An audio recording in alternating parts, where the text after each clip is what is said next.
much. I mean, players are resilient, you know, and I would like to think coaches are too, but players are really resilient, and it's next man up for them too, you know. So when one guy goes down, another guy gets to step up, you know, and we have so much trust in the guys, and some guys got an opportunity to show why we do trust them, why the teammates trust them. So you feel for Puka, you feel for anyone that gets injured, but it's next man up all the time in this league. Puka handled so much of the workload last year, took a lot of pride in that too.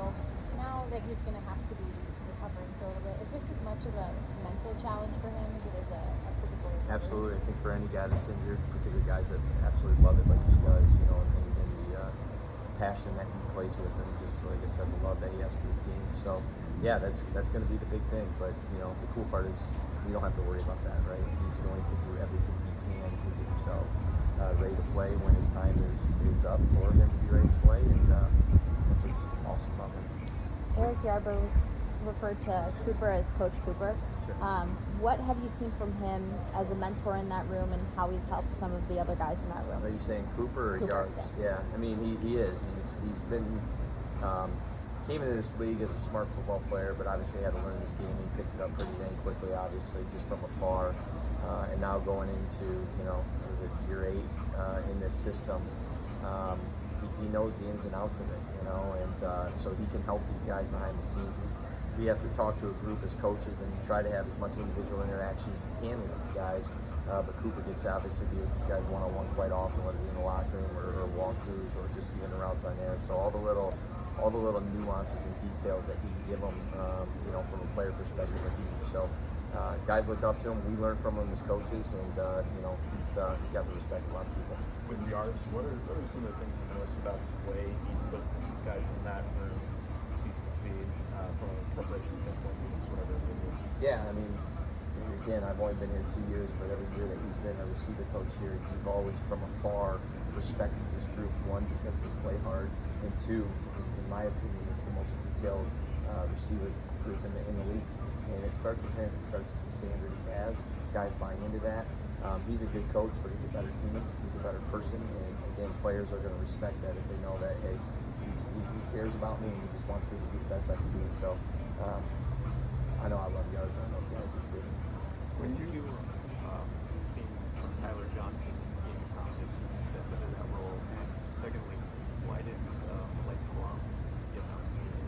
Yeah, I'll answer the second one first. I mean, it's just kind of how the game fell a little bit, you know. So it got out of, you know, with some of the stuff that was happening from a personnel standpoint, and then just kind of some of the schematic adjustments we had to make in week 1.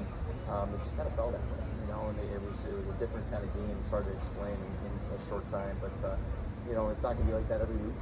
And you know, we're focused on this week and how that rotation is going to go. And then to answer the first question with Tyler, I mean, he's played in this league, you know, and we got him obviously a year ago, not right away, you know, I can't remember the exact date, but as he's just kind of grown in this system and the little nuances that we're talking about that happen in that receiver room, he's on his details. The game's not too big for him. He's tough. He's a big physical dude, and he's got confidence. I know most importantly, Matthew, the guys have confidence in him. So, you know, again, next man up.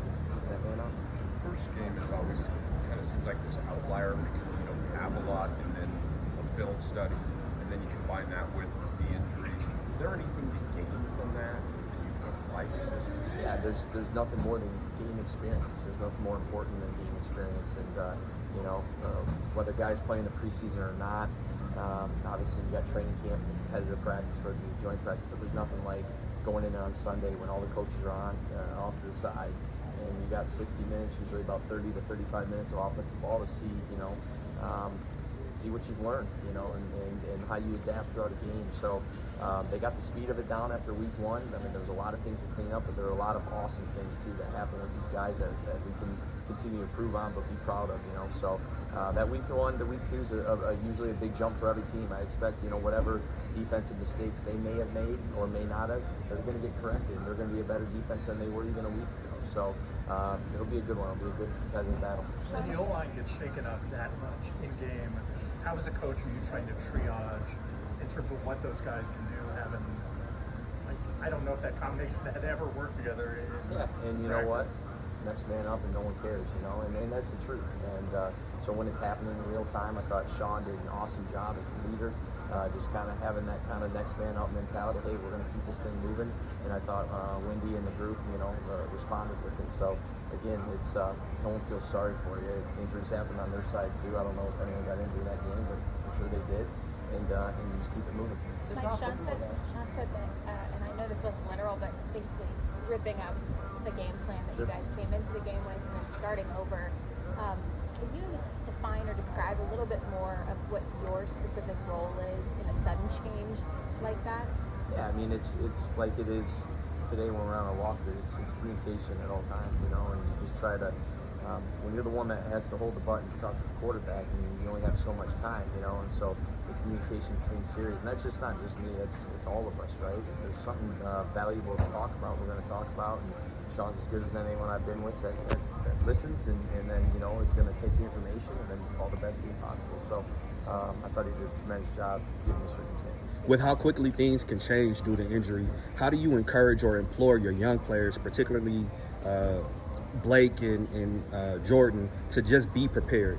Yeah, I mean, again, with the guys that on the depth chart in front of them, what a great standard they show in terms of, you know, their preparation in the meeting room, how it gets taken out here to a walkthrough setting, and then, you know, how it follows through once we get into, you know, semi-live bullets, if you will, in practice. So I think each room has a pretty good veteran leader, even though some of the younger guys that have played, I just call them veterans because they've done good stuff with Kyron and stuff. So, you know, those guys, they got no choice but to watch, learn, and know if their number's called to be prepared. This offense is also a lot of motion. What is important to you about utilizing that, and what information does that give you and Matthew? Yeah, I mean, there's a ton of information it gives Matthew in real time, and then obviously, you know, that it gives us. We don't, I like to say, we don't motion just to motion because it looks cool. You know, we're always trying to gather information, whether it's leverages, whether it's, you know, schematic, whatever. You know, I mean, again, that's a great question because sit here an hour and talk about motions, you know, but we don't just do it to do it. You know, we put some stress on our guys, but they understand the why, and because they understand the why, they're willing to do it at the level that, you know, we're capable of. Thanks, guys.